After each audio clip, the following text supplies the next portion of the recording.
अच्छा, अस्सलाम वालेकुम।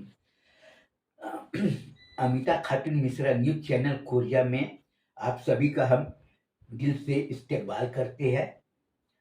अस्सलाम वालेकुम। हमने पहले वीडियो बनाए थे मदरसे के बारे में। हमने लोगों को बताए थे मदरसा कैसे चलाना चाहिए और चलाने के लिए क्या करना चाहिए और अपने कौम के लिए हमको क्या करना चाहिए। बहुत से लोगों ने हमारे वीडियो को देखे और मेरे को बताए कि आपने जो मदरसा चलाने के लिए लड़कियों के सिलाई स्कूल खोले है, पुष्पांजलि गारमेंट, पुष्पांजलि हिंदी। मैं लोगों को ये बताना चाहता हूँ कि शब्द चाहे कोई सा भी हो, हिंदी हो, उर्दू हो, अरबी हो, मराठी हो, तेलुगु हो, चाहे अंग्रेजी हो, इससे नाम से नहीं है। हमको तो माल बेचना है ना, और माल बेचने के लिए खूबसूरत नाम होना चाहिए। और वो हमारा तो छत्तीसगढ़ हिंदी साइडर है। पुष्पांजलि का मतलब होता है गुलदस्ता, जिसको उर्दू में बोलते हैं गुलदस्ता। फूलों का फूलों का एक होता है जो जो जोड़ते ना, वो खुशबू वाला।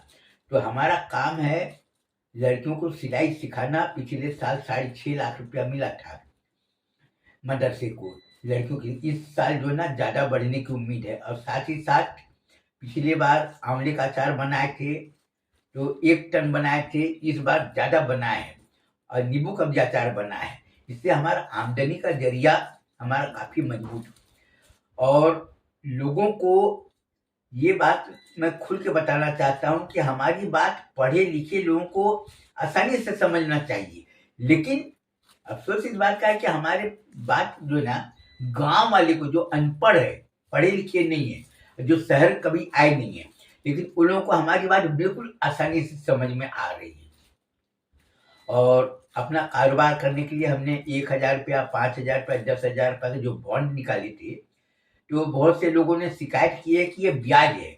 मैं लोगों को ये बताना चाहता हूँ कि जैसे 1,000 रुपया हमने हजारों लोगों से जमा किए, 10 लाख रुपया हुआ चाहे 50 लाख रुपया हुआ, हमने उससे कारोबार किए। कारोबार कोई सा भी करो, आंवले का अचार बनाकर बेचो, नींबू का अचार बनाकर बेचो, चाहे नमक साबुन हल्दी मिर्च धनिया बातें पड़े, चाय पत्ती शक्कर दाल बेचो, चाहे इंडस्ट वो स्टील का जो अलमारी बनाते वो बनाकर बेचो, या गारमेंट इंडस्ट्रीज में पैसा लगाओ। मैंने हलाल की कमाई होनी चाहिए। और बहुत से लोगों ने ये हमको बताया है कि आपने अपने वीडियो में बताया है कि इमाम साहब का 30,000 रुपया होना चाहिए और मुअज्जिन साहब का 20,000 रुपया होना चाहिए, जबकि भारत देश के कोई भी मस्जिद में इतना तनख्वाह किसी का नहीं है। बात बिल्कुल सही है।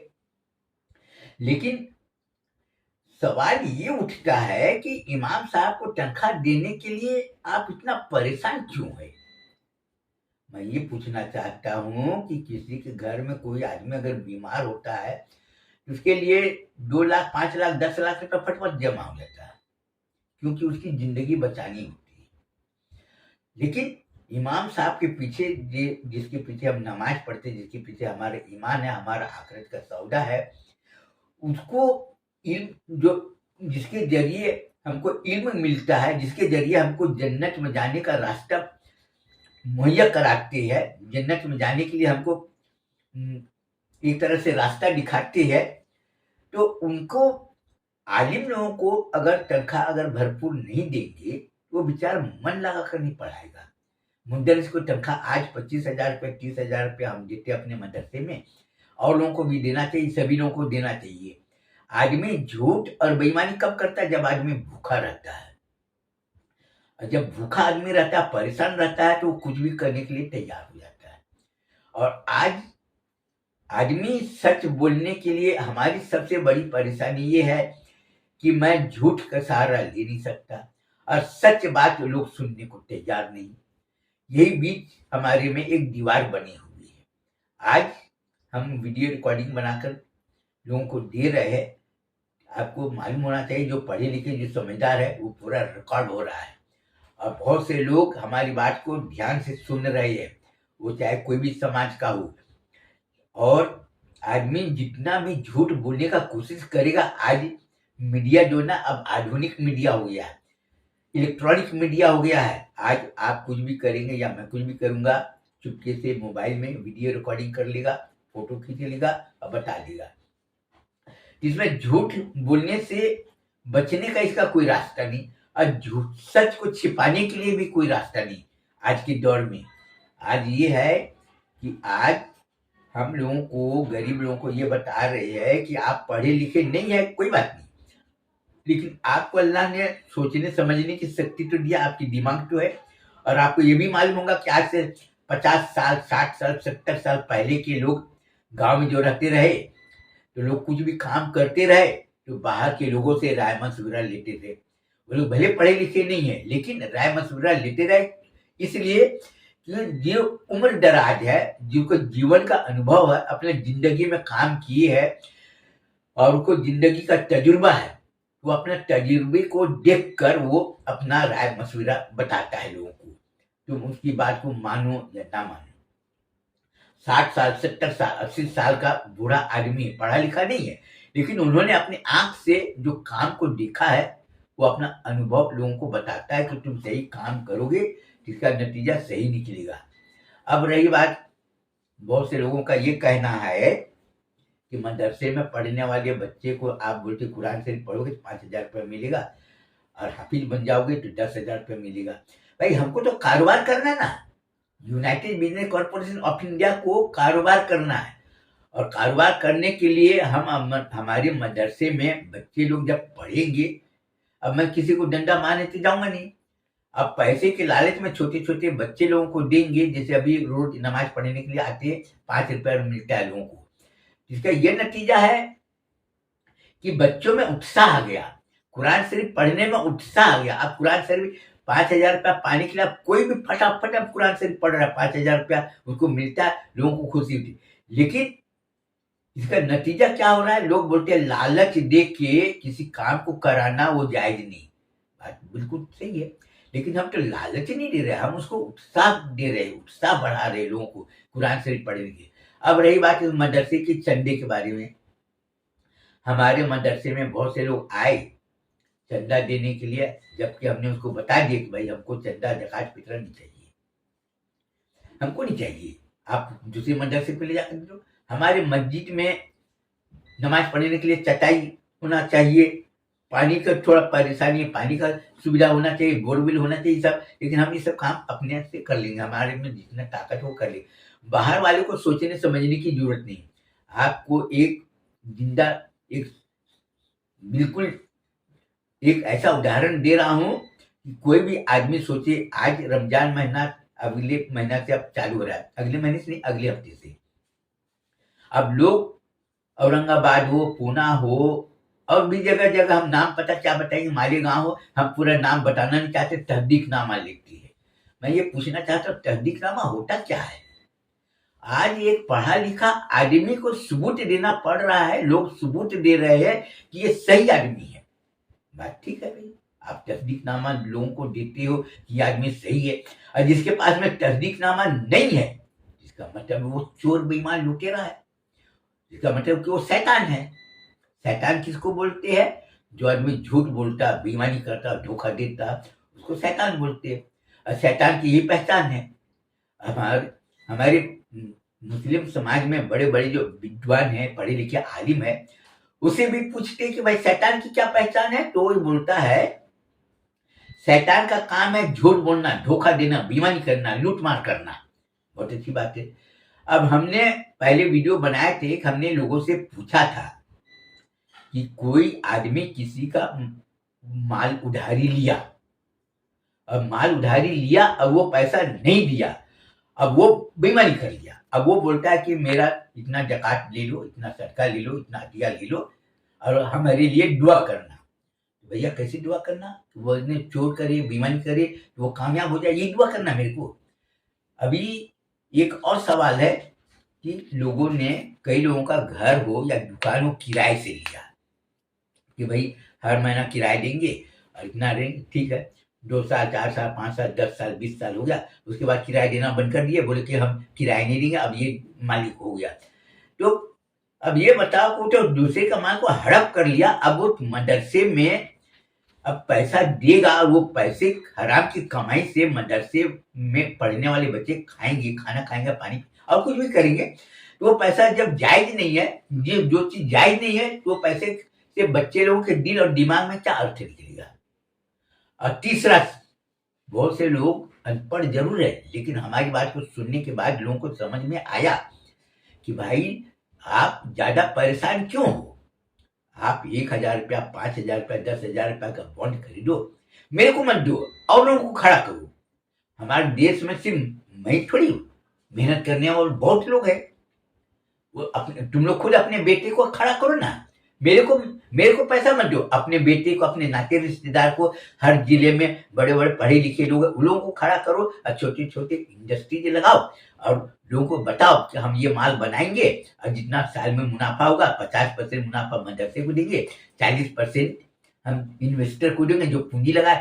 भाई कोई भी आदमी हो, जैसे मान लो मैं 10,000 रुपया दिया, तो हमको मुनाफा मिलना चाहिए ना। अगर कारोबार घाटे में गया तो कोई बात नहीं, देख लेंगे, लेकिन जब मुनाफा हुआ तो आप 50% मुनाफा मदरसे को दो, 40% मेरे को दो, हमारे भी काम दे। इससे क्या होगा कि लोगों में बचत करने की ये जागरूकता आएगी और लोगों में बचत भी होगा, लोगों को माली हालत भी मजबूत होगी। और चंदा, आजकल चंदा बहुत पहले का रिवाज था कि चंदा देना, थोड़ा थोड़ा चंदा दे के कोई काम को करना, लेकिन आज वक्त बदल गया है। आज लोगों को ये सोचना है कि अपने कौम को बढ़ाने के लिए हमको क्या करना चाहिए। आज मैं ये बोलता हूँ कि आज बड़े बड़े साड़ी की दुकान खोले, टेलर की दुकान खोले, किराने की दुकान खोले, हार्डवेयर की सब दुकान, अब उसकी साल में कम नहीं तो 30, 40, 50 लाख रुपया मुनाफा होता है। एक आदमी दुकान खोलता है, कितना रुपया मुनाफा, बड़े बड़े सेठ लोग है ना, मुनाफा हो रहा है ना, बैलेंस शीट आप चेक करो, आपको पता चल जाएगा। और वही काम अगर मदरसे वाला करे तो उसको मुनाफा क्यों नहीं होगा, ये बताओ मेरे को। और ज्यादा अब मैं और क्या बोलना चाहूंगा, अगर आप लोग समझदार है, मैं ये बोलूंगा कि जमीन कितना भी अच्छा हो, नीचे में जैसे कोयला खदान होता है ना, नीचे में कोयला निकालते तो नीचे खाली हो जाता है, और ऊपर में कोई आदमी कितना भी घर अच्छा बनाए वो कभी भी बैठ सकता है। वैसे ही आज हमारे कौम का है, आदमी परेशान इसलिए है कि वो सही काम करने को तैयार नहीं हो रहा है। आज हमसे सवाल करते हैं तुम मिश्रा जी हो, हमने पहले बता दिए हमारा नाम पंडित अजय नारायण मिश्रा है। भाई हमारा नाम क्या है वो छोड़ो, हमारे बाप का नाम सोनू प्रसाद मिश्रा। अरे हमारी जमीन के कागजात वगैरह में जो लिखा है वो हम बता दिए ना। हमारे नाना का नाम महाबली मियाँ जोड़ दिए, मुस्लिम बनने के बाद में मियाँ जोड़, गणेश मियाँ जोड़ दिए, महादेव मियाँ जोड़, महावीर मियाँ जोड़, तो मियाँ जोड़ दिए। लेकिन जमीन में जो कागजात लिखा है हम उसको झुठला तो नहीं सकते। अब एक ने हमसे पूछा क्या, घनश्याम दास अग्रवाल कौन है।